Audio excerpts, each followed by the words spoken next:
Okay, so this is question number 12 from your review, and in this question we are trying to find the area and the standard normal distribution, all right?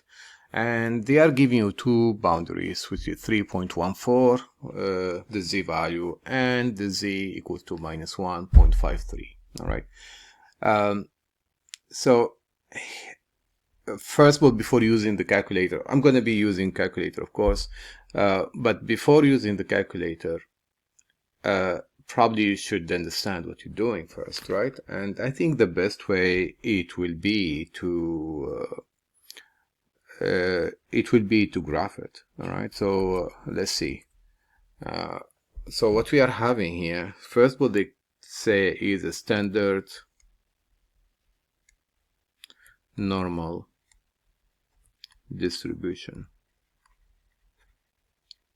So standard normal distributions, they look like a bell shape this way, right? Not a triangle, here's a bell shape, all right?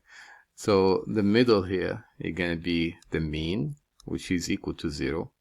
And the fact that they are saying standard, all right? So the standard means mean is going to be 0 and sigma is going to be 1, all right? So that's the indication of standard, all right? Okay, so again, this is the standard meaning, right? Now,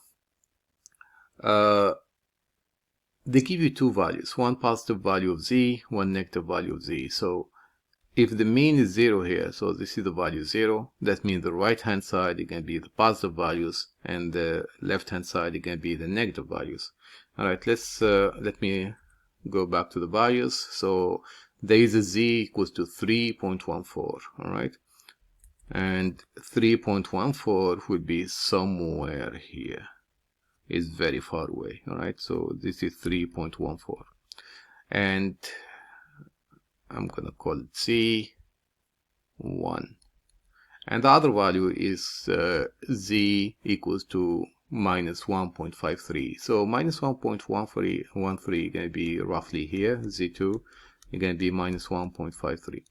Okay, so you need to keep in mind that the max by the end of the bell shape here, from here to here, it should be about 3 points, all right? If it is a standard, of course, right? So you're going to be 3, negative 3 all the way here, and positive 3 all the way here.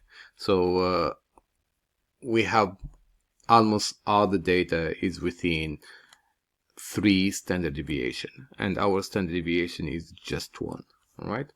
So let me clear this a little bit.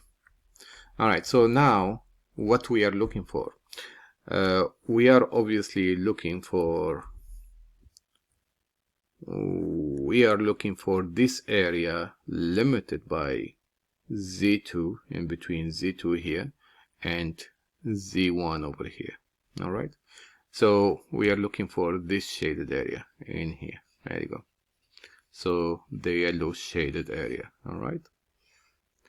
And I hope you remember that the total area under the bell shape is supposed to be equals to 1. So total area is going to be of a maximum of 1. And that's in keep in mind that this is going to keep going to the infinity, right? So this tail is very minimum, but still keep going, right? Anyways, so that's what we are looking for. Usually you're going to use the table. However, the table is kind of painful process, right?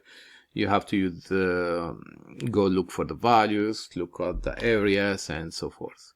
Here we have, I think is a better way, as you are allowed to use the calculator. So we're going to do everything using the calculator. So let's turn on the calculator first. So what you need to go, you need to go to distributions over here. So above vars, there is distribution function, which is in blue. So again, if it is in blue, I need to click on second and then click on vars. So I am having this, right? This table. So option number 1, please do not use it. Remember, I don't think in this class we'll ever ask you about option number 1. the most used function will be option number 2. All right, so normal CDF. C stand for cumulative distribution function. All right, so that's what I'm going to do. So I'm going to go to second. All right, go scroll down to the second one and you enter. So by default, he's giving you the lower boundary. Okay, what is the lower boundary? So the lower boundary is where your area is gonna start. All right, so the area is starting from here. So this is the lower boundary, which is equals to minus 1.53. All right, so that's what you're gonna do. You're gonna enter this one into your lower boundary, and then you're gonna see on the calculator there is an upper boundary as well. So the upper boundary here, the upper boundary is this value in here. So the only thing you need to do is type in the lower boundary, or what is this number, minus 1 E99. Okay, that number is minus infinity, right? So this is a simulation on the calculator. You cannot type minus infinity. So what they do, they put a negative number, E99, that means exponential to the 99, which is a huge number, right? So that's the maximum that the calculator can get. But for our case, we don't need it minus 1 to E99. So remember that coding for the calculator, because you might have to use it, all right, later on for other problems.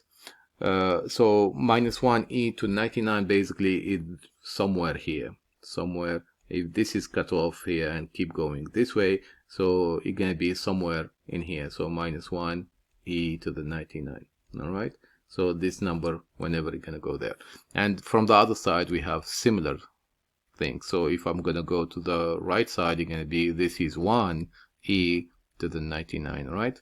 So if it is negative, you're going to be having a negative sign. If it is positive, and again, this is plus infinity, this is minus infinity, all right? So they are coding for the calculator.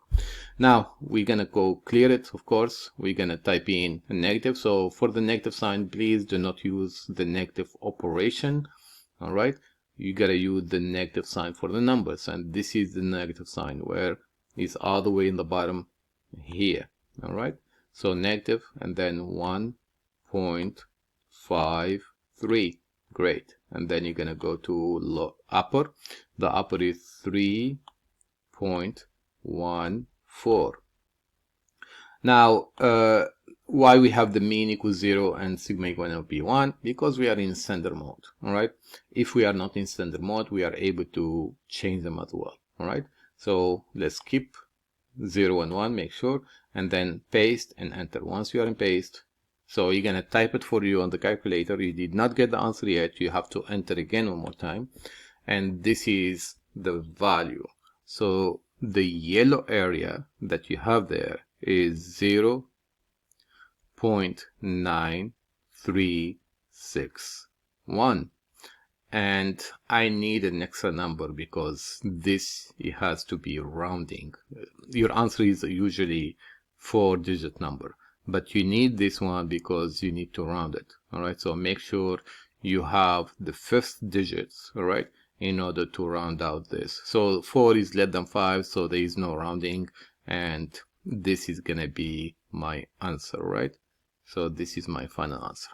Now, how can I write it down? So mathematically, again, we wanna, so you're gonna see this this notation, right? So this notation, usually we, instead of writing it like by hand, the area between minus 1.53 and 3.14 is 0.9361, is equivalent to say that the probability right now of z, that's the z value, the z is in the axis here, right? So let me show you the z. So the z is this axis from here to here, right? So for the z value is, of course, less, greater than minus 1.53 and less than 3.14, and then you're gonna put equal sign, and that number would be the probability, right? 0.9361. So this is your probability you're looking for. In other terms, the probability is the area bounded by the 2 vertical lines 1 in the start, I mean the lower boundary of z, the upper boundary of z, the x-axis this one, and the bell shape. All right, so this is your probability, or the area is the same thing. All right, so let's go back to the question. Let's try to plug it in. So the area between the two z values is gonna be, we're gonna put 0.936 and 1. All right, let's go and check it. And yeah, we got it right. Great. All right, so that's it for this question.